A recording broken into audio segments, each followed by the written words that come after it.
नाज़रीन अस्सलामु अलैकुम वरहमतुल्लाहि वबरकातुह। मैं असफ़र मंसूर और आप देख रहे हैं सुराग़ ज़िंदगी का यूट्यूब चैनल। ईद उल फ़ित्र की आमद है, तो ऐसे में क्या होता है कि बहुत से लोगों को ईद की नमाज़ का सही तरीक़ा नहीं मालूम होता है, क्योंकि ये नमाज़ साल में 2 मरतबा पढ़ी जाती है। इसलिए न चाहते हुए भी मुसलमान इसका तरीक़ा भूल जाता है। ज़ाहिर है, जब एक मुसलमान रोज़ाना की नमाज में भी कभी कभी भूल जाता है, सहव हो जाता है, तो फिर ये तो साल में पढ़ी जाने वाली नमाज है, इसलिए ज़्यादा कुछ बुरी बात भी नहीं। मगर बुरा उस वक्त है जब इसे सीखा न जाए या सीखने की कोशिश न की जाए। तो आज हमारे साथ मौलाना फ़िरदौस साहब हैं, इनसे मालूम करेंगे कि ईद की नमाज का सही और मुकम्मल तरीक़ा क्या है। तो हम इनसे गुजारिश करते हैं कि हमारे नाज़रीन को बताइए कि ईद की नमाज का सही तरीक़ा क्या है। अस्सलामु अलैकुम वरहमतुल्लाहि वबरकातुह। दोस्तों, ईद उल फित्र की नमाज के लिए बुनियादी तौर पर नियत ज़रूरी है, क्योंकि अल्लाह के नबी सल्लल्लाहु अलैहि वसल्लम का इरशाद है, इन्नमल अअमालु बिन्नियात, तमाम अमाल का दारोमदार नियतों पर है। तो ईद उल फित्र की नमाज के लिए नियत इस तरह करेंगे।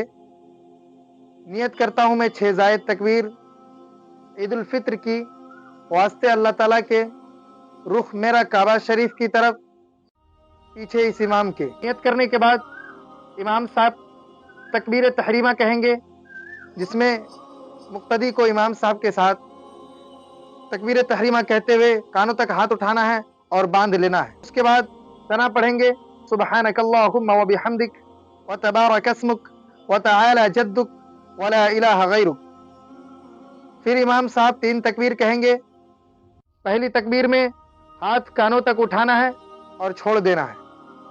फिर दूसरी तकबीर में हाथ कानों तक उठाना है और छोड़ देना है।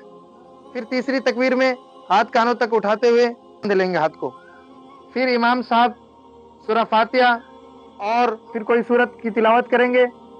हस्बे मामूल इसी तरह पहली रिकात को मुकम्मल करना है, रुकू सजदे वगैरह को अदा करना है। फिर उसके बाद इमाम साहब दूसरी रिकात के लिए खड़े होंगे। इमाम साहब क़िरात करेंगे, सूरह फातिहा पढ़ेंगे, फिर सूरत मिलाएंगे और उसके बाद 4 तकबीरें कही जाएंगी, जिसमें पहली तकबीर में हाथ कानों तक उठाना है और छोड़ देना है। फिर दूसरी तकबीर में हाथ कानों तक उठाना है, अल्लाहु अकबर कहना है और छोड़ देना है। फिर तीसरी तकबीर में हाथ कानों तक उठाना है, अल्लाहु अकबर कहना है और छोड़ देना है। फिर चौथी तकबीर में बगैर हाथ उठाए हुए रुकू में चले जाना है। दोस्तों, इसी तरह फिर हस्बे मामूल नमाज अदा करेंगे, रुकू सजदे वगैरह अदा करेंगे, अतहियात, दुरूद शरीफ और दुआ मासूरा पढ़ेंगे। इमाम साहब सलाम फेरेंगे, उसके बाद खुतबा होगा, खुतबा ऊला और खुतबा सानिया पढ़ेंगे। इस तरह आपकी नमाज मुकम्मल हो गई और अब दुआ रास्ते में पढ़ते हुए घर की तरफ रवाना हो जाएंगे। आप सबको मेरी तरफ से ईद मुबारक।